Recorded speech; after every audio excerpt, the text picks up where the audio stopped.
এই মুনাফিক শব্দটি আরবি শব্দ। বাংলাতে এটিকে বলা হয় কপট, মিথ্যাচারী, ভণ্ড, দ্বিমুখী ভাব যাদের মাঝে আছে তাদেরকে মুনাফিক বলা হয়। ইংরেজিতে এটিকে হাইফোসাইড বলা হয়। মুনাফিক হলো সেই ব্যক্তি যেই ব্যক্তির মধ্যে দ্বিমুখী ভাব আছে। মনে রাখতে হবে, মুনাফিক কোনো ইহুদি, খ্রিস্টান কিংবা হিন্দুর মধ্যে হয় না। মুনাফিক হয় মুসলমানের মাঝে, যিনি ঈমান গ্রহণ করেছেন, মুখে কালেমা ঘোষণা দিয়েছেন, আমানতু বিল্লাহ, আল্লাহর প্রতি ঈমান এনেছেন, ও রাসূলিহি, রাসূলের প্রতি ঈমান এনেছেন বলে ঘোষণা দিয়েছেন, কিন্তু তার এই মুখের ঘোষণার সাথে বাস্তব কাজের সাথে গরমিল আছে। মুখে যা বলেন বাস্তবে তা করেন না, আবার করলো সেটা আন্তরিকতা দিয়ে করেন না। তার কথা কাজের কি আছে? গরমিল আছে। তিনি মুখে যা ঘোষণা দেন বাস্তব জীবনে তা বাস্তবায়ন করেন না। বাস্তবায়ন করলেও তিনি তার সুবিধা মতো বেছে বেছে দেখে দেখে বাস্তবায়ন করেন। নামাজ পড়ার প্রয়োজন, তিনি নামাজ পড়েন, কিছু কিছু পড়েন, কিছু কিছু ছাড়েন। তার সুবিধার মতো পড়েন, সুবিধার মতো ছাড়েন। নামাজে যখন দাঁড়ান তখন নামাজের মধ্যে আন্তরিকতা থাকে না, অলসতা ভরে নামাজ পড়েন। আবার নামাজ পড়েন, নামাজে রক্ত চলে যায়, দুনিয়ার কাজে ব্যস্ত, নামাজে রক্ত চলে যাচ্ছে, একেবারে শেষ ওয়াক্তে যায় নামাজ পড়েন। নামাজের প্রতি কোনো কি থাকে না, গুরুত্ব থাকে না। সমাজের মানুষকে দেখানোর জন্য অনেক সময় তিনি নামাজ পড়েন, জুমার নামাজে আসেন, ঈদের নামাজে আসেন, মাঝে মধ্যে কোনো কোনো ওয়াক্তে নামাজে আসেন, কিন্তু বেশিরভাগ ক্ষেত্রে আবার নামাজ তিনি কি করেন, ছেড়ে দেন। তিনি যখন মসজিদে আসেন তখন মুসল্লিদের সাথে তার খুব একটা সখ্যতা গড়ে উঠে, তিনি প্রমাণ করেন আমি একজন পাকা মুসলমান। আর যখন মসজিদ থেকে বের হয়ে যান তখন তার সঙ্গপঙ্গ যারা আছে, গুনাহগার, অপরাধী, পাপী, তাদের সাথে তিনি আবার হাত মিলান। এখানে যেমন সমান তালে তিনি ইবাদত করেন, ওখানে আবার সমান তালে যায় তিনি অপরাধ করেন। এই ধরনের চরিত্রের মানুষেরা হচ্ছে কি, মুনাফিক। এই মুনাফিক মানুষরা বেশিরভাগ ক্ষেত্রে মিথ্যাবাদী হয়। তারা যা বলেন তা করেন না। এই জন্য তাদের অন্তরে একটা লালন করা হয়, মুখে আরেকটা ঘোষণা দেওয়া হয়। এরা হচ্ছে মুনাফিক। এদের ব্যাপারে আল্লাহ তাআলা সাক্ষ্য দিচ্ছেন। আল্লাহ রাব্বুল আলামিন সূরা মুনাফিকুন নামে একটি সূরাই নাজিল করে দিয়েছেন। এই সূরা মুনাফিকুনের ১ নম্বর আয়াতের শেষের অংশে আল্লাহ তাআলা বলছেন, ওয়াল্লাহু ইয়াশহাদু ইন্নাল মুনাফিকিনা লাকাযিবুন। আল্লাহু ইয়াশহাদু, আল্লাহ তাআলা সাক্ষ্য দিচ্ছেন, আল্লাহ তাআলা ঘোষণা দিচ্ছেন, ইন্নাল মুনাফিকিনা, নিশ্চয়ই মুনাফিকরা, যাদের দ্বিমুখী ভাব আছে, তারা লাকাযিবুন, তারা মিথ্যাবাদী। তোমাদের সামনে তারা সত্যবাদী হলো, বাস্তবিক অর্থে আল্লাহ সাক্ষ্য দিচ্ছেন তারা কি, তারা মূলত মিথ্যাবাদী। তোমাদের সামনে তারা ঘোষণা দিয়েছে আমানতু বিল্লাহ ওয়া রাসূলিহি, আমি আল্লাহর প্রতি ঈমান এনেছি, রাসূলের প্রতি কি ঈমান এনেছি, কিন্তু তার সুবিধা মতো সে আল্লাহর বিধানকে তার সুবিধা মতো সে ব্যবহার করতেছে। বাস্তবে সে, আল্লাহ তাআলা বলছেন, বাস্তবে সে তোমাকে ধোঁকা দিয়েছে, তারা মিথ্যা কথা বলছে। সে তোমার সাথে যেমন, অন্যদের সাথেও কি তেমন। মক্কার মধ্যেও এরকম লোক ছিল যারা ঈমান গ্রহণ করেছে, আল্লাহ রাসূল সাল্লাল্লাহু আলাইহি ওয়াসাল্লামের সাথে চলতেন, একসাথে নামাজ পড়তেন, যুদ্ধ বিগ্রহের মধ্যেও যেতেন, কিন্তু মুসলমানদের সকল খবর আবার কাফেরদের কাছেও পৌঁছাতেন। তাদের বিবাহ অনুষ্ঠানে যেতেন, তাদের সাথে উঠা বসা করতেন। কাফেরদের সাথেও ঠিক ছিলেন, মুসলমানদের সাথেও কি, এরা যুগে যুগে সবচেয়ে বেশি মুসলমানদের ক্ষতি করেছে। কারণ হিন্দুকে তো চিনা যায়, উনি আমার মুসলিম ভাই না। উনি আমার ক্ষতি করতে পারে, আমি তার বিষয়ে কি বলেন, সতর্ক। খ্রিস্টানকে চিনা যায়, তিনি আমার মুসলমান ভাই না, তিনি আমার ক্ষতি করতে পারেন, তার বিষয়ে আমি কি, সতর্ক। ইহুদিনকে চিনা যায় যে তিনি আমার মুসলিম ভাই না, তিনি আমার ক্ষতি করতে পারেন, আমি তার বিষয়ে কি, সতর্ক। আল্লাহ তাআলাও বলছেন তোমরা সতর্ক থাকো এদের ব্যাপারে। কিন্তু আপনি মুনাফিককে কিভাবে সতর্ক থাকবেন মুনাফিক থেকে? কারণ মুনাফিক তো মুসলমান,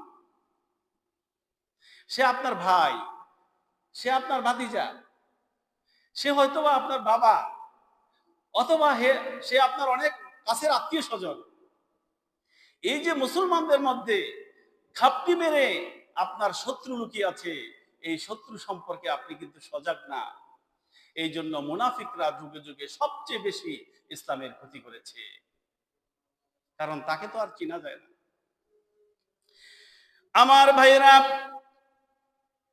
এই মুনাফিক মুসলমান যারা, তাদেরকে মুসলমান হিসাবে দাবি করে, বাস্তবিক অর্থে তারা কিন্তু পূর্ণাঙ্গ মুসলমান না।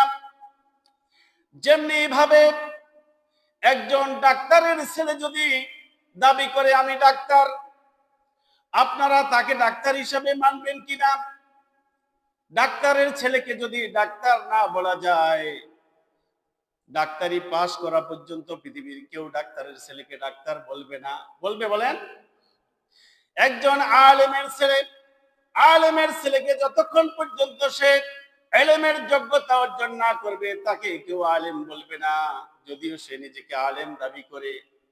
ঠিক এমনি ভাবে একজন ইঞ্জিনিয়ারের ছেলে নিজেকে যদি ইঞ্জিনিয়ার দাবি করে, যতক্ষণ পর্যন্ত সে ইঞ্জিনিয়ারিং বিষয়ে লেখাপড়া করে দক্ষতা অর্জন না করবে, ততক্ষণ পর্যন্ত কেউ তাকে ইঞ্জিনিয়ার বলবে না। তাহলে আমি আপনাদের মাঝে প্রশ্ন ছুড়ে দিলাম, যিনি মুসলমানের ঘরে জন্মগ্রহণ করলেন, মুসলমানের কোনো যোগ্যতা অর্জন করলেন না, তাকে আপনি কিভাবে মুসলমান ডাকে? ডাক্তারের ছেলেকে যদি ডাক্তার না বলা যায়, ডাক্তারি যোগ্যতার অভাবের কারণে, ইঞ্জিনিয়ারের ছেলেকে যদি ইঞ্জিনিয়ারের যোগ্যতার অভাবের কারণে ইঞ্জিনিয়ার বলা না যায়, আলেমের ছেলেকে যদি এলেমের অভাবের কারণে আলেম বলা না যায়, তাহলে মুসলমান সূত্রে মুসলমানের ঘরে জন্মগ্রহণ করলে আপনি তাকে মুসলমান হিসাবে কিভাবে সাক্ষী দিবেন? তাকে তো মুসলমানের যোগ্যতা অর্জন করতে হবে। সে যে মুখে ঘোষণা দিয়েছে লা ইলাহা ইল্লাল্লাহু মুহাম্মাদুর রাসূলুল্লাহ, আল্লাহ ছাড়া কোনো মাবুদ নাই, আল্লাহ ছাড়া কোনো ইলাহা নাই, আল্লাহ ছাড়া কোনো বিধানদাতা নাই, আল্লাহ ছাড়া কোনো জীবনদাতা নাই। এই যে সে মুখে ঘোষণা দিল মুহাম্মাদুর রাসূলুল্লাহ সাল্লাল্লাহু আলাইহি ওয়াসাল্লাম আল্লাহ তাআলার রাসূল, মুহাম্মাদুর রাসূলুল্লাহ সাল্লাল্লাহু আলাইহি ওয়াসাল্লাম আমার জীবনের আদর্শ, এই কালিমায়ে তাইয়্যিবা লা ইলাহা ঘোষণার মধ্য দিয়ে আল্লাহ তাআলার সকল বিধানকে মেনে নিবে বলে ঘোষণা দিয়েছে, রাসূলের সকল আদর্শ মেনে নিবে বলে ঘোষণা দিয়েছে। বাস্তব জীবনে যখন সে মেনে নেয় না, তখন সে মুখে ঘোষণা দেওয়ার কারণে শুধু নামে মাত্র মুসলমান থাকে, আর এই বাস্তব জীবনে এগুলি পালন না করার কারণে সে মুনাফিক হয়ে যায়। আমার ভাইয়েরা, এই সমস্ত মুসলমান মুনাফিক মুসলমানেরা নিজের সুবিধা মতো ইসলামকে ব্যবহার করে, দেখবেন মসজিদে আসলে সে প্রথম কাতারে বসার চেষ্টা করে, মসজিদে সে দান করার চেষ্টা করে, সদকা করার চেষ্টা করে, মসজিদ থেকে মুসলমান থেকে বাহবা নেওয়ার চেষ্টা করে, এবং সমাজের মধ্যে সে প্রতিষ্ঠিত হতে চায় যে আমি একজন দানবীর মানুষ, আমি একজন দানবীর মুসলমান। আপনি যদি ভালো করে লক্ষ্য করে দেখেন, আবার মসজিদ থেকে যখন বের হয়ে যায়, মুসলমানদের যারা সবচেয়ে বেশি ক্ষতি করে, মুসলমানদের যারা সবচেয়ে বেশি আঘাত করে, অন্যায়ভাবে যারা মানুষকে হত্যা করে, যারা মানুষের সাথে চাঁদাবাজি করে, যারা টেন্ডারবাজি করে, যারা সমাজে অন্যায় অপরাধ করে, ওই দলের দিকে তাকিয়ে দেখবেন, ওই মিছিলের দিকে তাকিয়ে দেখবেন, অথবা ওই সমাবেশের দিকে আপনি তাকিয়ে দেখবেন, ওই দলের মাঝেও তাকে প্রথমে দেখা যায়। তাহলে এই লোকটাকে মসজিদেও প্রথমে দেখা গিয়েছিল, আর ইসলামের ক্ষতি করার ক্ষেত্রেও তাকে কি প্রথম কাতারেই দেখা যায়, আপনি বুঝে নেবেন এই লোকটা মুনাফিক। আমার ভাইয়েরা, নামাজ আমাদের জন্য ওয়াক্ত মতো নামাজ পড়া ফরজ, সময় মতো নামাজ পড়া আমাদের জন্য ফরজ। নামাজের যখন ওয়াক্ত হবে সাথে সাথে নামাজ পড়ে নিতে হবে। বিশেষ করে আমার পর্দার আড়ালের কলিজার টুকরা মা বোনেরা, সাংসারিক কাজের কারণে, সন্তানদেরকে লালন পালন করার কারণে যথাসময়ে নামাজ পড়তে পারে না। স্বামীর খেদমত করতে হয়, শ্বশুর শাশুড়ির মন জুগিয়ে চলতে হয়, সন্তানাদি লালন পালন করতে হয় মা বোনদেরকে। এই জন্য বেশিরভাগ সময় তারা যথাযথ সময়ে নামাজ পড়তে পারে না। এই যে রক্ত মতো আপনি নামাজ পড়লেন না, নামাজের রক্ত চলে গেলে আপনি নামাজ পড়লেন, অনিচ্ছা সত্ত্বেও যদি কোনো একদিন হয় হয়তো আল্লাহ ক্ষমা করবে, কিন্তু প্রতিনিয়ত যদি আপনার মধ্যে এমন হয়, এই নামাজের মধ্যে অবহেলার কারণে আপনার নাম মুনাফিকের খাতায় লেখা হয়ে যাবে। মুনাফিকদের বৈশিষ্ট্য ছিল, তারা নামাজে যখন দাঁড়াতো তখন তারা অলস হয়ে দাঁড়াতো। দুনিয়ার সব কাজ করতে সে বড় শক্তিশালী, যখন নামাজে দাঁড়ায় আর কোনো শক্তি নাই। রুকু করতে দেখবেন মনে হয় জীবন বের হয়ে যাচ্ছে, সেজদা করতে মনে হয় রু চলেই যাচ্ছে, অথচ দুনিয়ার সব কাজ সে করতে পারে। নামাজের মধ্যে তার কি থাকে? অবহেলা, অযত্ন থাকে। নামাজের মধ্যে সে কি করে না? মনোনিবেশ করে না। এই সমস্ত মানুষেরা মুনাফিকের খাতায় তাদের নাম লেখা। এই জন্য পর্দার আড়ালের মা বোন যারা আছেন তাদেরকে আমি সতর্ক করছি, সংসারের যত কাজের ব্যস্ততা থাকুক না কেন, এই কাজের ব্যস্ততার মাঝেও আপনাকে যথা সময়ে নামাজ আদায় করতে হবে। যথা সময়ে নামাজ বাস্তবায়ন করার জন্য চেষ্টা করবেন এবং সংসারের যারা আছে তাদেরকেও নামাজ পড়ানোর জন্য বাধ্য করবেন, বলবেন। আমার ভাইয়েরা, এই সমস্ত মানুষদের আরেকটি বৈশিষ্ট্য হলো তারা রোজা রাখে, কিন্তু রোজা রাখার পরে রোজার যে সমস্ত বৈশিষ্ট্য আছে, রোজা রাখার পরে তো অন্যান্য অন্যায় অপরাধ করতে পারবে না, ফাহিশা কাজ করতে পারবে না, ফাহিশা কথা বলতে পারবে না। কিন্তু এই সমস্ত মুনাফিক মুসলমানরা রোজা রাখে ঠিকই, কিন্তু মুখে তারা মানুষের সাথে কটু ব্যবহার করে, মানুষের সাথে দুর্ব্যবহার করে, গালিগালাজ করে। অফিসে আদালতে গেলে রোজা অবস্থায় সে ঘুষ খায়, সুদ খায়, মানুষের সাথে অন্যায় লেনদেন করে, রোজা রেখে সকল প্রকার অন্যায় সে চালিয়ে যায়। এই সমস্ত রোজাদাররাও কিন্তু মুনাফিক রোজাদার। তাহলে একদিকে সে কি করেছে? রোজা রেখেছে, আরেকদিকে সকল অন্যায় কাজ সে কি করেছে? চালু রেখে দিয়েছে। তার কাছে ইসলামটা তার সুবিধা মতো ব্যবহার করে সে। আমার ভাইয়েরা, হজ যখন ফরজ হয় মানুষের, যে কোনো মানুষের, পুরুষ হোক নারী হোক, হজ ফরজ হওয়ার সাথে সাথে তাকে হজ আদায় করতে হবে। কিন্তু হজ ফরজ হওয়ার পরও গাফলতি করে হজ আদায় করে না। আবার হজ আদায় যদিও করে, কিন্তু হজের যে সমস্ত হাকাম গুলি আছে যথাযথভাবে সে পালন করে না। হজ করতে হবে এই গুরুত্ব তার মধ্যে থাকে না। অনেক সময় হজ না করে তাকে কবরে চলে যেতে হয়। ইসলামের এই গুরুত্বপূর্ণ একটি ফরজ বিধানকে অবহেলার কারণে এই লোকটির মৃত্যু মুনাফিক অবস্থায় হবে, কারণ ইসলামের এই বিধানের উপরে সে গুরুত্ব প্রদান করে নাই, অবহেলা করেছে, অযত্ন করেছে। মুখে যে ঘোষণা দিয়েছে আমানতু বিল্লাহ, এটা বাস্তব জীবনে সে পরিণত করে নাই। আমার ভাইরা, বহু মানুষ আছে যাদের উপর যাকাত ফরজ হয়েছে, হিসাব করে যাকাত দিতে হবে, কার কতটুকু যাকাত হয়েছে। এক বছর মেয়াদ পূর্ণ হলে সম্পদের যাকাত দিতে হয়। আমাদের সমাজে বেশিরভাগ ক্ষেত্রে দেখবেন যাকাত দেওয়ার নামে যাকাতের শাড়ি দিয়ে তামাশা করে, ফেসবুকে নিজেকে পোস্ট দেওয়ার জন্য যাকাতের শাড়ি দেয়, আবার সেই শাড়ি নিতে এসে কত মানুষ আহত হয়, নিহত হয়। আমাদের দেশে বিভিন্ন মিডিয়ায় আমরা দেখতে পাই। এগুলি মূলত মুনাফিকি আলামত। আপনাকে যাকাত দিতে হবে, টু দা পয়েন্টে হিসাব করে যাকাত দিতে হবে, পাই পাই হিসাব করে যাকাত দিতে হবে। এই যে আপনি প্রতারণা করলেন, এটা মুনাফিকের আলামত হলো। আপনি যথাযথভাবে আল্লাহ তাআলার আপনি হককে আদায় করেন নাই, মানুষকে আপনি ধোঁকা দিয়েছেন, মানুষের সামনে আপনি দানবীর শাস্তি আপনি চেয়েছেন, মানুষের সামনে আপনার নাম কামাই করতে চেয়েছেন। বাস্তবিক অর্থে আল্লাহ তাআলাকে খুশি করতে আপনি চান নাই। আমার ভাইয়েরা, এই মানুষগুলির, মুনাফিক মানুষগুলির আরেকটি বৈশিষ্ট্য হলো বাস্তব জীবনে এরা পর্দা পালন করে না। নিজের স্ত্রী পর্দায় থাক অনেক সময় পছন্দ করে। আমার স্ত্রীকে কেউ দেখতে পারবে না, কেউ আমার স্ত্রীর দিকে খারাপ নজরে তাকাতে পারবে না। অনেক ক্ষেত্রে অনেকে এরকম সচেতন হয়, বাস্তব জীবনে নিজে বাবির সাথে দেখা করে, চাচাতো বোন, খালাতো বোন, মামাতো বোন, ফুফাতো বোন, তালাতো বোন, সকল প্রকার তো বোনের সাথে তার উঠা বসা থাকে। অফিসে আদালতে যে তার কলিগরা থাকে, তাদের সাথে সে মুখরোচক বসে বসে গল্প করে, সেখানে আর পর্দার দরকার হয় না। এই ধরনের মানুষ মূলত মুনাফিক মুসলমান। এরা বাস্তব জীবনে ইসলামকে নিজের সুবিধা মতো ব্যবহার করে বলে তাদের মধ্যে যে দ্বিমুখী ভাব আছে, সামনে একরকম পিছনে একরকম, মুখে বলে একরকম, বাস্তবে পরিণত করে আরেক রকম। এই জন্য এরা মূলত মুনাফিক হিসাবে এদের মৃত্যু হয়। যদি সংশোধন না হয়, তওবা না করে, মুনাফিক হিসাবে মৃত্যু হবে তাদের।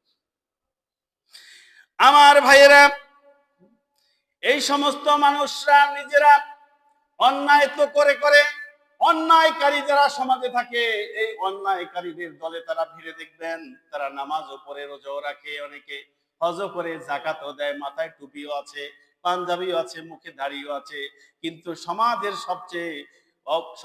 সবচেয়ে নিকৃষ্ট যেই মানুষরা আছে, যে মানুষরা মানুষকে হত্যা করে, যে মানুষরা মানুষের উপর জুলুম করে, যে মানুষরা অন্যায় কাজ করে, তাদের সাথে তার উঠা বসা, অন্যায়ের সাথেও সে তাল মিলাইয়া চলে। বাস্তবিক অর্থে এই সমস্ত মানুষরা মুসলমানদেরকে ধোঁকা দেয়। এরা মূলত মুনাফিক। এরা নিজেরাও ক্ষতিগ্রস্ত হয়, মুসলমানদেরকেও এরা ক্ষতিগ্রস্ত করে। শুধু তাই নয়, অন্যায়কারী অপরাধী যে সমস্ত মানুষেরা আছে সমাজের মধ্যে, সমাজের লিডার হতে চায়, দেখবেন নিজের দাড়ি টুপি পাঞ্জাবি নামাজ সব ঠিক আছে, কিন্তু সমাজের যে সমস্ত লিডার যারা হতে চায়, রাষ্ট্রের যারা লিডার হতে চায়, তারা যদি অন্যায়কারী হয়, তাদের পক্ষে সে অবস্থান করে, তাদেরকে সকল রকমের সহযোগিতা সে করে, তার পাশে সে দাঁড়ায়, তাকে অর্থ দিয়ে সহযোগিতা করে, মানসিকভাবে সহযোগিতা করে, অর্থনৈতিকভাবে সহযোগিতা করে, ভোট দিয়ে সহযোগিতা করে, কিন্তু সে 1 নম্বর মুসলমান দাবি করে নিজেকে। তাহলে যে নিজেকে 1 নম্বর মুসলমান দাবি করে, সে কোনো অন্যায়কারীর সমর্থন করতে পারে না, নিজেও অন্যায় করবে না, অন্যকেও অন্যায় করতে সমর্থন করবে না সে। আমার ভাইয়েরা, মুনাফিক যারা, এই মুনাফিকদের অন্তরে ইসলামের প্রতি সব সময় একটা শত্রুতা থাকে, ইসলামের প্রতি সব সময় একটা বিদ্বেষ থাকে। সে ঠিকই দাঁড়িয়ে রাখে, ঠিকই নামাজ পড়ে, ঠিকই রোজা রাখে, কিন্তু মুসলমানদের মূল যে থিম, অরিজিনাল যে ইসলাম পুরোপুরি পালন করুক, এটা সে পছন্দ করে না। তার সুবিধা মতো চলুক, এটা সে পছন্দ করে, এটা হলো তার ইচ্ছা। এই জন্য ইসলামের প্রতি সব সময় তার একটা কি থাকে, রাগ থাকে, গুসা থাকে। আপনি মুনাফিক চিনার জন্য আল্লাহ রাব্বুল আলামিন এর জন্য চিহ্ন দিয়ে দিয়েছেন। আপনি মুনাফিক কিভাবে চিনবেন? আল্লাহ রাব্বুল আলামিন সূরা বাকারার 10 নম্বর আয়াতে আল্লাহ তাআলা বলছেন, ফি কুলুবিহিম মারাদুন ফাযাদাহুমুল্লাহু মারাদা। এই মুনাফিক মুসলমান যারা, তারা নিজেদের অন্তরের মধ্যে তারা রোগকে লালন করে, তাদের রোগের কারণে তারা ইসলামকে পুরোপুরি মেনে নেয় না, কিছু মানে কিছু ছেড়ে দেয়। আল্লাহ তাআলা বলেন তাদের অন্তরের মধ্যে রোগ আছে, আল্লাহ তাআলা তাদের এই অন্তরের রোগকে আরো বৃদ্ধি করে দেন। আল্লাহ রাব্বুল আলামিন তাহলে জানিয়ে দিলেন, যেই সমস্ত মানুষেরা কথা দিয়ে কথা রাখে না, যেই সমস্ত মানুষেরা ওয়াদা করে ভঙ্গ করে, যেই সমস্ত মানুষেরা মানুষের আমানত নষ্ট করে, এই সমস্ত মানুষেরা সব সময় এরা মুনাফিকদের তালিকায় থাকে। আল্লাহ রাসূল মুহাম্মদুর রাসূলুল্লাহ সাল্লাল্লাহু আলাইহি ওয়াসাল্লামের হাদিস থেকেও মুনাফিকের আলামত সম্পর্কে আল্লাহ রাসূল স্পষ্ট করে দিয়েছেন। আমার ভাইয়েরা, মুনাফিকদের আরেকটা আলামত হলো তারা থাকে ধুদল্যমান, তারা থাকে ঝুলন্ত, না এদিকে না এদিকে। তারা থাকে দুই নৌকার মাঝির মতো, সুবিধা মতো কখনো এই নৌকা উঠে, সুবিধা মতো কখনো এই নৌকায় উঠে। আমাদের দেশে আমরা এগুলি দেখতে পাই নাকি পাই না? আল্লাহ রাব্বুল আলামিন সূরা নিসার 143 নম্বর আয়াতে মুনাফিকদের আলামত সম্পর্কে আল্লাহ তাআলা বলেন, মুযাবযাবিনা বাইনা যালিকা লা ইলাহা উলাই ওয়া লা ইলাহা উলাই। মুনাফিকদের আলামত হলো, মুনাফিকদের অবস্থা হলো তাদের অন্তর থাকে ঝুলন্ত, দুদিল্যমান। তারা পুরোপুরি ইসলামের পক্ষেও থাকে না, আবার পুরোপুরি ইসলামের বিপক্ষেও তারা থাকে না। কিছু ইসলামের পক্ষে, কিছু ইসলামের বিপক্ষে। তারা কখনো ইসলামের একদম বিপক্ষে অবস্থান করবে না। তারা কোন অবস্থায় থাকবে? মাঝখানে অবস্থান করবে। আমার ভাইয়েরা, আল্লাহ রাব্বুল আলামিন তাদের বিষয়ে বলছেন তারা হচ্ছে দু নৌকার মাঝির মতো। তাদের সুবিধা মতো তারা কি করে? উভয় দিকেই মেনটেন করে। তারা বাস্তবে বলে আমানতু বিল্লাহ, আল্লাহর প্রতি ঈমান এনেছি, ও রাসূলিহি, রাসূলের প্রতি ঈমান এনেছি, কিন্তু তারা মুখে ঘোষণা দেয় আল্লাহর বিধান দিয়ে জীবন চলা সম্ভব না। একটু আগে ঘোষণা কি দিয়েছে? আমানতু, আল্লাহর প্রতি ঈমান এনেছি, ও রাসূলিহি, রাসূলের প্রতি ঈমান এনেছি, কিন্তু একটু পরে কি বলল? যে আল্লাহর বিধান দিয়ে জীবন চালানো সম্ভব না, মানুষের বিধান দিয়ে জীবন চলতে হবে। কারণ আল্লাহর বিধান দিয়ে জীবন চলে না, সমাজ চলে না, রাষ্ট্র চলে না। মানুষের বিধান দিয়ে সমাজ, রাষ্ট্র, জীবন চালাতে হবে। আর আল্লাহর বিধান দিয়ে শুধু নামাজ পড়বে। আল্লাহর বিধান দিয়ে কি পড়বে? আল্লাহর বিধান দিয়ে শুধু সে নামাজটা পড়তে রাজি আছে, আল্লাহর বিধান দিয়ে সে রোজা রাখতে রাজি আছে, কিন্তু সব ক্ষেত্রে আল্লাহর বিধান মানতে সে কিনা রাজি না। আমার ভাইয়েরা, এরা অনেকটা হলো মাছির মতো। মাছির বৈশিষ্ট্য কি? কোথায় যদি ময়লা থাকে, কোথায় যদি মানুষের বিষ্ঠা থাকে, পশু প্রাণীর ময়লা যদি কোথায় থাকে, সেখানে মাছি বসে, তাই না? আবার পাশে যদি কোথায় যদি আপনি মিষ্টি নিয়ে রাখেন, একটা মিষ্টির প্যাকেট, ভালো প্যাকেট, বিশুদ্ধ মিষ্টি, আপনি যদি সেখানে একটা মিষ্টি রাখেন, যেই মাছিটা একটু আগে ময়লার মধ্যে, নোংরার মধ্যে বসলো, মানুষের বিষ্ঠার মধ্যে বসলো, ওই মাছিটা একটু পরে আবার মিষ্টির মধ্যে বসে। এই মুনাফিক মুসলমানদের বৈশিষ্ট্য হলো কেমন? তারা কি করে? কখনো ভালো কাজ করে, কখনো অমন্দ কাজ করে, সব সময় তারা ভালো কাজ করে না। এদের বৈশিষ্ট্য হলো এই মাছির মতো। কার মতো? তারা অন্যায় কাজও ঠিক, ন্যায় কাজও কি ঠিক। এই জন্য তাদেরকে চিনা কিন্তু খুব কঠিন। কাফির, বেদিন, ইহুদি, নাসারা, খ্রিস্টান, হিন্দু, এদেরকে চিনা যাবে, মুনাফিক চিনা যাবে না। আমার ভাইয়েরা, মুনাফিক মুসলমানেরা কখনো মৌমাছির মতো হয় না। মৌমাছি সব সময় ফুলে ফুলে মধু সংগ্রহ করে। মৌমাছি কখনো নাপাক জায়গায় বসে না, নাপাক জিনিস থেকে কখনো মধু নেয় না। মৌমাছি সব সময় ফুলে বসে। কোথায় বসে? ফুলে বসে, ফুল থেকে মধু সংগ্রহ করে। আর এই মধু কি করে? তার বাসার মধ্যে সঞ্চয় করে। এই মধু মানুষের জন্য আল্লাহ তাআলা একটা ঔষধ, অমীয় খাবার হিসাবে আল্লাহ তাআলা দুনিয়াতে দিয়েছেন। তাইলে মুনাফিক মুসলমানদের বৈশিষ্ট্য কার মতো হয় না? কথা বলতে হবে। মৌমাছির মতো হয় না। মুনাফিক মুসলমানদের বৈশিষ্ট্য কার মতো হয়? মাছির মতো হয়। আমার ভাইয়েরা, তারা ক্ষণে ক্ষণে দল বদলায়, ক্ষণে ক্ষণে রং বদলায়, ক্ষণে ক্ষণে বল বদলায়। তাদের কথা সকালে একরকম হয়, সন্ধ্যায় একরকম হয়। সকালে করিমের বিরুদ্ধে বলে, আবার সন্ধ্যাবেলায় সুবিধা মতো করিমের পক্ষে চলে আসে। এই সমস্ত মানুষরা, এই সমস্ত মুসলমানরা কেমন মুসলমান? কথা বলতে হবে। এরা হচ্ছে মুনাফিক মুসলমান, যাদের কথা কাজে কি নাই, কোনো মিল নেই। আমার ভাইয়েরা, মুনাফিকের একটা চিত্র অঙ্কন করে দিয়েছেন মুহাম্মদুর রাসূলুল্লাহ। নবী সাল্লাল্লাহু আলাইহি ওয়াসাল্লামের বিখ্যাত হাদিস গ্রন্থ বুখারী শরীফের 33 নম্বর হাদিস, মুসলিম শরীফের 59 নম্বর হাদিসে নবী সাল্লাল্লাহু আলাইহি ওয়াসাল্লাম বলেন, আয়াতুল মুনাফিকি সালাসুন, মুনাফিকের আলামত হচ্ছে তিনটা। মুনাফিকের আলামত কয়টা? আলামত মানে চিহ্ন, তাকে চিনার চিহ্ন কয়টা? তিনটা। এক নাম্বার, ইদা হাদ্দাসা কাযাবা, যখন সে কথা বলবে মিথ্যা বলবে। মুনাফিকদের এক নাম্বার আলামত কি? যখন কথা বলে মিথ্যা কথা বলে। ওয়াইদা ওয়াদা আখলাফা, যখন সে ওয়াদা করে তখন সে ওয়াদা খেলাফ করে। নিজের পরিবার পরিজনকে ওয়াদা দেয়, রক্ষা করে না। সন্তানকে ওয়াদা দেয়, রক্ষা করে না। সমাজকে ওয়াদা দেয়, রক্ষা করে না। রাষ্ট্রকে ওয়াদা দেয়, সেটা রক্ষা করে না। মুনাফিক মুসলমানের বৈশিষ্ট্য কি? কথায় কথায় কি বলে? মিথ্যা বলে। দুই নম্বর বৈশিষ্ট্য কি? যখন ওয়াদা করে ভঙ্গ করে। সাবধান। এখন আমরা মিলিয়ে দেখব, আমরা যারা আছি, আমি সহ, এই আমাদের মধ্যে আলামত আছে কিনা। আমরা একটা একটা করে নিজেরা ভিতর ভিতরে একটু মিলিয়ে দেখি।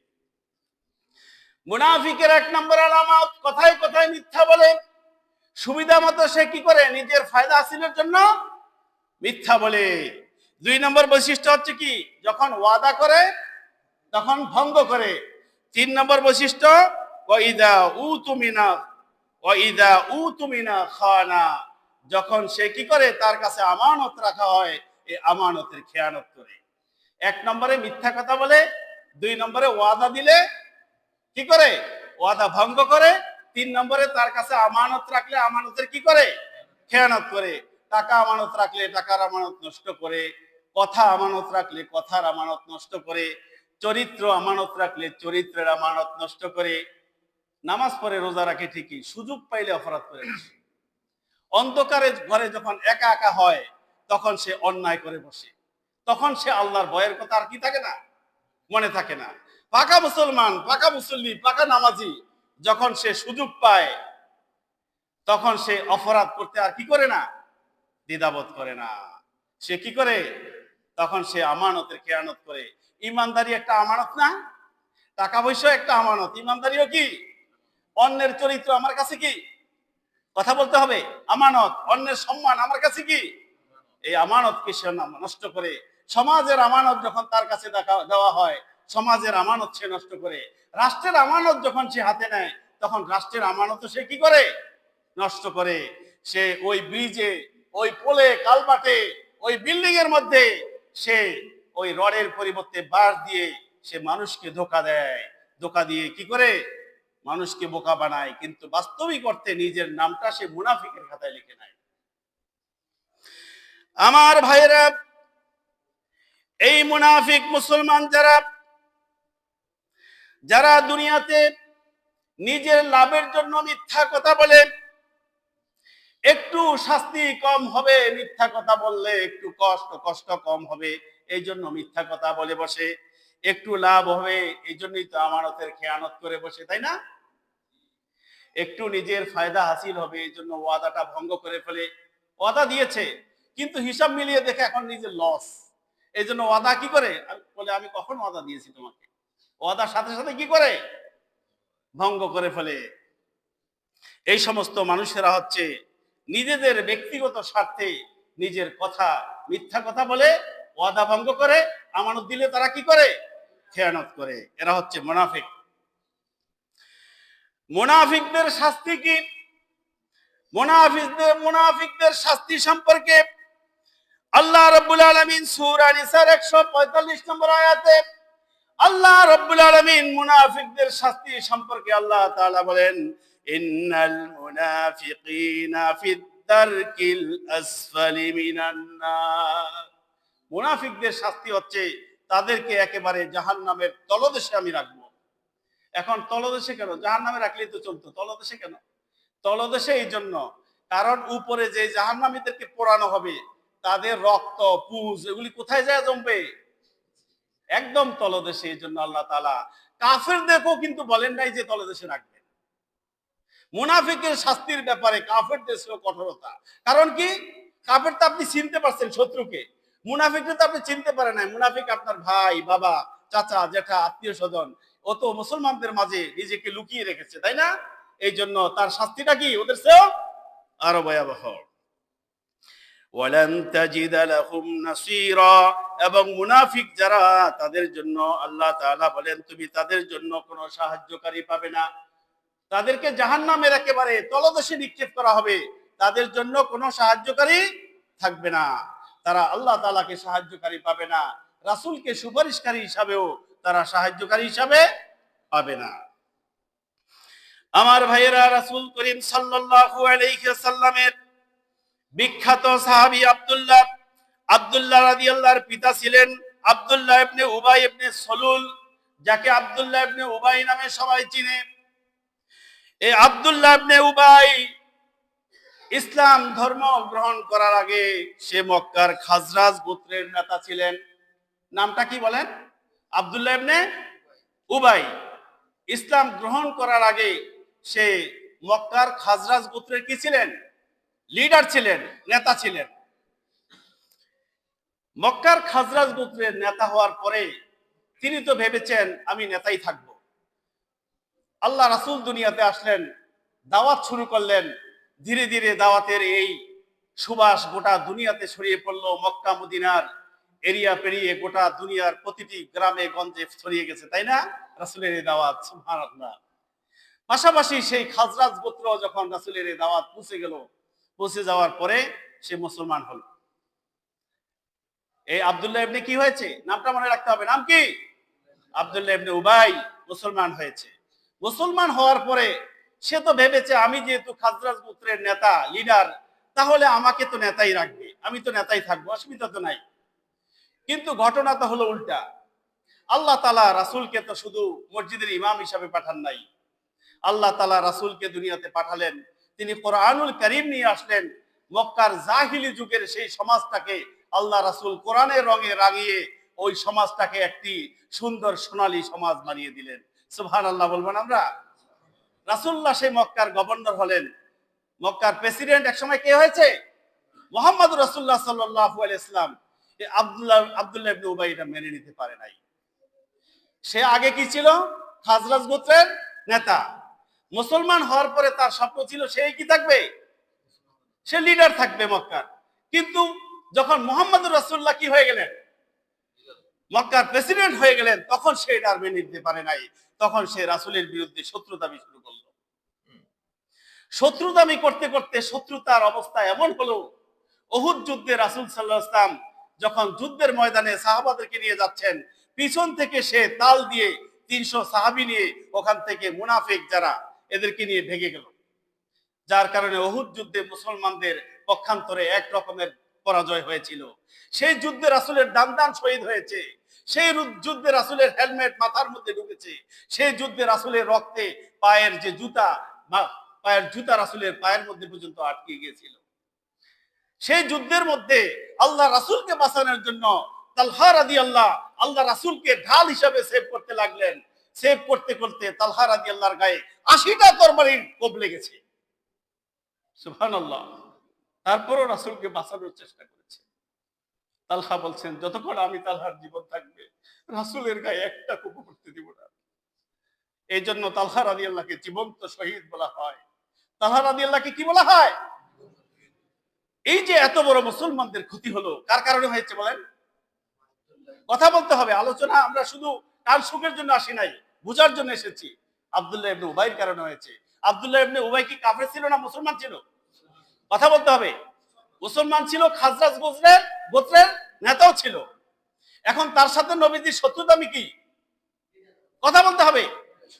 সে মক্কার প্রেসিডেন্ট হওয়ার বা লিডার হওয়ার স্বপ্ন দেখছে, কিন্তু নবীর কারণে সে লিডার হতে, মূল শত্রুতামি এই জায়গায়, আর কোথাও না। কিন্তু আমার ভাইয়েরা, এই মুনাফিক আব্দুল্লাহ ইবনে উবাই রাসূলের পিছনে নামাজ পড়তেন, আমার চেয়ে সুন্দর পাঞ্জাবি জুব্বা পড়তেন, আমার চেয়ে ভালো সুন্দর টুপি পড়তেন, আমার চেয়ে সুন্দর আমি তো পাগড়ি পরি নাই, তিনি পাগড়ি পড়তেন। রাসূলের পিছনে সব সময় নামাজ পড়তেন, রাসূলের সাথে যুদ্ধ করতেন, রোজা করতেন, হজ করতেন, যাকাত দিতেন, সব ঠিক ছিল। শুধু রাসূলের সাথে শত্রুতামি ছিল কোন জায়গায়? রাসূলুল্লাহ মক্কার শাসকও এটা তিনি মানে নিতে পারেন নাই। এই জন্য ভিতরে ভিতরে কাফেরদের সাথে মিলেমিশে সারা জীবন নবীজির ক্ষতি করেছেন, সারা জীবন মুসলমানদেরকে কষ্ট দিয়েছেন। অথচ তিনি কোন শ্রেণীর মুসলমান ছিলেন? হিসাবে তিনি কিন্তু প্রথম শ্রেণীর মুসলমান। নামাজে যখন দাঁড়াতেন রাসূলের পিছনে দাঁড়াতেন, সাধারণ কথা ভেবেছেন আপনি? সেই আব্দুল্লাহ ইবনে উবাইয়ের অবস্থা বুঝেন। আব্দুল্লাহ ইবনে উবাই এবার দুনিয়া থেকে বিদায় নেওয়ার পালা। সারা জীবন ইসলামের ক্ষতি করেছেন, কষ্ট দিয়েছেন, কিন্তু মুসলমান ছিলেন। ক্ষমতার জন্য আল্লাহ রাসূলকে সারা জীবন কষ্ট দিয়েছেন। আল্লাহ রাব্বুল আলামিন একখানা তালিকা পাঠালেন জিবরিলের মাধ্যমে। মুনাফিকের একটি তালিকা আসলো। সেই তালিকা আসলো আল্লাহ রাসূলের কাছে। সেই তালিকা আল্লাহ তাআলা রাসূল মুহাম্মদুর রাসূলুল্লাহ আল্লাহর নবীর সাহাবী হুযায়ফা ইবনে ইয়ামিন, হুযায়ফা ইবনে ইয়ামিন রাদিয়াল্লাহর কাছে আল্লাহ রাসূল এই তালিকা গচ্ছিত রাখলেন। হুযায়ফাকে বললেন, ও হুযায়ফা, দুনিয়ার কারো কাছে এই তালিকা প্রকাশ করা যাবে না। সুবহানাল্লাহ। আপনি দেখেন, আল্লাহ তাআলা জানিয়ে দিয়েছে কারা কারা মুনাফিক, আল্লাহ জানিয়ে দিয়েছে, কিন্তু আল্লাহ রাসূল হুযায়ফাকে কি করলেন? এই তালিকা দিয়ে নিষেধ করলেন, কারো কাছে নাম প্রকাশ করা যাবে না। কারণ আল্লাহ রাসূল বুঝতে পারলেন যারা মুনাফিক, যাদের নাম আসছে, নবীজি সামনে লিস্টি যখন সামনে আনেন আর ওদের দিকে যখন তাকান, তখন দেখেন যে চেহারাটা অন্যরকম। কারণ তারা তো সবাই রাসূলের সাথে কি করে? কথা বলতে হবে। রাসূলের সাথে একসাথে খায়, উঠা বসা করে, নামাজ পড়ে, সমাজ চালায়। এই তালিকা প্রকাশ করে দিলে মক্কার সমাজের মধ্যে রক্তপাত হবে, মক্কার সমাজের মধ্যে ফিতনা ছড়িয়ে পড়বে, মক্কার ইসলামী স্টেট সৌন্দর্য নষ্ট হয়ে যাবে, রক্তপাত হয়ে সব ফিতনায় শেষ হয়ে যাবে। নবীজি এই জন্য রাসূলের এই সাহাবী হুযায়ফাকে বললেন, খবরদার, এই তালিকার কথা কাউকে বলা যাবে না। শুধু একজনের নাম বলে দিলেন। এই একজনের নাম হচ্ছে কি? এই তালিকার 1 নম্বরে আছে আব্দুল্লাহ ইবনে উবাই। বলেন নাউযুবিল্লাহি। আব্দুল্লাহ ইবনে উবাই মুসলমান নাকি কাফের? মুসলমান। রাসূলের পিছনে নামাজ পড়েন। শুধু রাসূলকে কি করতে পারেন নাই? মক্কার প্রেসিডেন্ট মেনে নিতে পারেন নাই। রাসূলের ক্ষতি করেছেন কাফেরদের সাথে হাত মিলিয়ে। এই জন্য আব্দুল্লাহ ইবনে উবাইয়ের নাম কোথায় ছিল? মুনাফিকদের তালিকার কয় নম্বরে? কথা বলতে হবে, কয় নম্বরে? 1 নম্বরে। এবার শুনেন, আব্দুল্লাহ ইবনে উবাই অসুস্থ হলেন। আব্দুল্লাহ ইবনে উবাই অসুস্থ হয়ে দুনিয়া থেকে বিদায় নেওয়ার পালা। দুনিয়া থেকে বিদায় নিয়ে চলে গেলেন আব্দুল্লাহ ইবনে উবাই। আব্দুল্লাহ ইবনে উবাই ছেলে হলো আব্দুল্লাহ, তিনি রাসূলের সাহাবী। তিনিও কিন্তু জানেন তার বাবা যে ইসলামের এই ক্ষতি করে, মুনাফিকগুরি করে। এরপরে তো তালিকা প্রকাশিত হয়ে গেল। তারপরেও তো পিতার ভালোবাসার কারণে আব্দুল্লাহ ইবনে উবাইর সম্পর্কে সে তো বুঝতে পেরেছে যে যেহেতু সে ইসলামের ক্ষতি করেছে, রাসূলের সাথে শত্রুতা করেছে, রাসূলের ক্ষতি করেছে, সে তো আখিরাতে গিয়ে বাঁচতে পারবে না। এই জন্য তার মনে খুব ভয় ছিল। কার? আব্দুল্লাহ ইবনে উবাই ছেলের নাম কি ছিল? আব্দুল্লাহ। আব্দুল্লাহ রাদিয়াল্লাহু নবীজির কাছে গেলেন, গিয়ে বললেন, ইয়া রাসূলুল্লাহ, আপনি জানেন আমার পিতা মুসলমান হয়েছে ঠিকই, কিন্তু তার নাম তো মুনাফিকদের 1 নম্বর তালিকায় এসেছে, তাও আপনি জানেন, কিন্তু সে তো আমার পিতা, সে জাহান্নামে যাক, এটা তো আমি পছন্দ করি না। ও রাসূল, দয়া করে আপনার গায়ের জুব্বাটা দেন, আমার বাবাকে আপনার জুব্বা দিয়ে আমি দাফন করতে চাই। অন্তত এর উসিলায় না জানি আল্লাহ তাআলা তারে মাফ করে দেয়। নবীজি কত দয়াবান ছিলেন খেয়াল করে দেখেন। নবীজি নিজের গায়ের জুব্বা খুলে আব্দুল্লাহ ইবনে উবাইয়ের জন্য দিয়ে দিলেন। আব্দুল্লাহ ইবনে উবাইকে আব্দুল্লাহ রাদিয়াল্লাহু তাআলা তিনি কি করলেন? রাসূলের জুব্বা দিয়ে তিনি তাকে দাফন করলেন। দাফন করবেন, তার গায়ের মধ্যে কফিন হিসাবে রাসূলের জুব্বাটা পরিয়ে দিলেন। আব্দুল্লাহ আবার দৌড়ে রাসূলের কাছে গেলেন, ইয়া রাসূলুল্লাহ, আপনি আমার বাবার জানাজা পড়িয়ে দেন, আমার বড় ভয় আমার বাবা না জানি জাহান্নামে চলে যায়। আল্লাহ রাসূলের কত দয়া দেখেন, সারা জীবন শত্রুতাবি করেছে, আল্লাহ তাকে 1 নম্বর তালিকায় মুনাফিক জানিয়ে দিলেন। তারপর নবীজির দয়া মায়া শেষ নাই। নবীজি যখন আব্দুল্লাহ আসলেন, ঠিক আছে চলো তোমার বাবার জানাজা পড়িয়ে দিব। নবীজি আব্দুল্লাহ রাদিয়াল্লাহর জানাজা পড়াতে গেলেন। কোন বর্ণনায় আছে জানাজা পড়ানো শুরু করেছেন, কোন বর্ণনায় পাওয়া যায় জানাজা পড়াতে এখনো যান নাই, পথে আছেন। আল্লাহ রাব্বুল আলামিন আয়াত নাজিল করলেন জিবরাইলের মাধ্যমে। জিবরাইলের মাধ্যমে আয়াত নাজিল করে আল্লাহ তাআলা রাসূল সাল্লাল্লাহু আলাইহি ওয়াসাল্লামকে আল্লাহ তাআলা জানিয়ে দিলেন। সূরা তাওবার 84 নম্বর আয়াতে আল্লাহ তাআলা বলেন, ওয়ালা তুসাল্লা আলা আহাদিম মিনহুম মাতা আবাদা। ও রাসূল শুনো, তুমি তো আব্দুল্লাহ ইবনে উবাইয়ের জানাজা পড়তে যাচ্ছ, আমি একটা ঘোষণা দিয়েছি, তুমি শোনো। কে বলছে কথা? আল্লাহ তাআলা বলছেন তাদের মধ্যে কেউ মারা গেলে, অর্থাৎ এই মুনাফিকদের মধ্যে যদি কেউ মারা যায়, তুমি তার কখনো জানাজায় যেতে পারবে না। কাকে জানিয়ে দেওয়া হলো? কথা বলতে হবে, কাকে? আল্লাহর নবীকে আল্লাহ জানিয়ে দিলেন। এই আব্দুল্লাহ ইবনে শুধু উবাই না, এই ধরনের মুনাফিক যারা, যাদের কথা কাজে মিল নাই, ইসলামের পক্ষে একরকম অবস্থান, বিপক্ষে আরেক রকমের অবস্থান, এই সমস্ত মুনাফিকদের জানাজা তুমি পড়তে পারবে না। আল্লাহ তাআলা জানিয়ে দিলেন রাসূলকে। নবীজি ভাবলেন ঠিক আছে, জানাজা তো পড়তে পারলো না, পড়বো না। আব্দুল্লাহ রাদিয়াল্লাহু বললেন, ইয়া রাসূলুল্লাহ, তাহলে আমার বাবার জন্য একটু দোয়া করে দেন। তারা কি করলো? দাফন শেষ করলো। নবীজি তার কবরে জানাজা তো পড়তে পারলেন না, আল্লাহ নিষেধ করেছেন। তিনি দোয়া পড়তে যাচ্ছেন। যখন আল্লাহ রাসূল সাল্লাল্লাহু আলাইহি ওয়াসাল্লাম তার দোয়া পড়ার জন্য যখন তার সেখানে যাচ্ছেন, আল্লাহ তাআলা বললেন, আবার আয়াত নাজিল করলেন। কোন বর্ণনায় আছে আয়াতটা একই সাথে নাজিল হয়েছে, কোন বর্ণনায় আছে আগে পরে নাজিল হয়েছে। এই সূরা তাওবার 80 নম্বর আয়াতে আল্লাহ তাআলা আবার আয়াত নাজিল করে নবীজিকে সতর্ক করলেন, ও রাসূল শুনেন, ইন তাস্তাগফির লাহুম ৭০ মাররা, ও রাসূল, আপনি যদি তার জন্য, এই মুনাফিকদের জন্য ৭০ মানে ৭০, ৭০ মানে কত? ৭০ বারও দোয়া করেন। আপনারা বলেন, সবাই সাক্ষ্য দেন, নবীজি দোয়া করলে কবুল হইতো নাকি হইতো না? হয়তো। যেই নবীজি দোয়া করলে হাত উঠাইলে সাথে সাথে কবুল হয়ে যায়, ওই আব্দুল্লাহ ইবনে উবাইর জন্য রাসূল দোয়া করবেন। অথচ আল্লাহ তাআলা বললেন, হে রাসূল, আপনি দোয়া করতে থাকেন। আপনি যদি এই মুনাফিকদের জন্য, আর এই মুনাফিকদের তালিকায় যারা আছে এই ধরনের মানুষের জন্য আপনি নবী ৭০ বারও যদি দোয়া করেন, আমি আল্লাহ তাআলা কবুল করব না। তাহলে নবী ক্ষমা করছেন, আল্লাহ ক্ষমা করে নাই। অবস্থা বুঝেন। আল্লাহ তাআলা বলেন, ফালান ইয়াগফিরাল্লাহু লাহুম ৭০ মাররা, আপনি যদি তাদের জন্য ৭০ বারও দোয়া করেন, আমি আল্লাহ তাআলা তাদেরকে কখনোই ক্ষমা করব না। তাহলে আব্দুল্লাহ ইবনে উবাই তো মুসলমান ছিল। আব্দুল্লাহ ইবনে উবাই তো রাসূলের পিছনেই নামাজ পড়তো। আব্দুল্লাহ ইবনে উবাই তো আমার চেয়েও বড় জুব্বা পড়তো। এই আব্দুল্লাহ ইবনে উবাই কাফের হয়ে গেল কেন? কেন সে জাহান্নামী হয়ে গেল বলেন? জাহান্নামী হয়ে গেছে শুধু একটি কারণে, সেটা হচ্ছে আল্লাহ রাসূল তাদের আদর্শ হোক, আল্লাহ রাসূল তাদের লিডার হোক, সে মেনে নিতে পারে নাই। এই কথাগুলো কি আমি বানিয়ে বলছি? আমার এই কথাগুলো মিডিয়া যায়। কামরুজ্জামান মুজাহিদ নামে চার্জ দিয়ে আপনি প্রত্যেকটা কোরআনের আয়াত আর হাদিসগুলো আপনি মিলে মিলে দেখবেন। আমরা যখন এই মিম্বরে কথা বলি, আমরা দুনিয়ার কোনো স্বার্থে কারো পক্ষে বিপক্ষে কথা বলি না। আমরা কার কথা বলি? দুনিয়ার বহু মানুষ আছে যারা চকলেট বিক্রি করে, ইনি চকলেট কোম্পানির কি বলেন? প্রতিনিধি। আমি আল্লাহর একজন প্রতিনিধি। উনি চকলেটের সুনাম গায়, তাই না বলেন? বিস্কুট যিনি বিক্রি করে, তিনি কোম্পানির বিস্কুটের কি করে? সুনাম করে। তিনি এসআর কোম্পানির। আমি আল্লাহর একজন কি এসআর, আমি আল্লাহর একজন প্রতিনিধি। আমি এই জন্য আল্লাহর কথাগুলি শুধু বলছি। আল্লাহ তাআলা যেটা বলেছেন, রাসূল যেটা বলেছেন, কোনো কিচ্ছা কাহিনী নয়, সেগুলি শুধু আপনাদেরকে বলছি।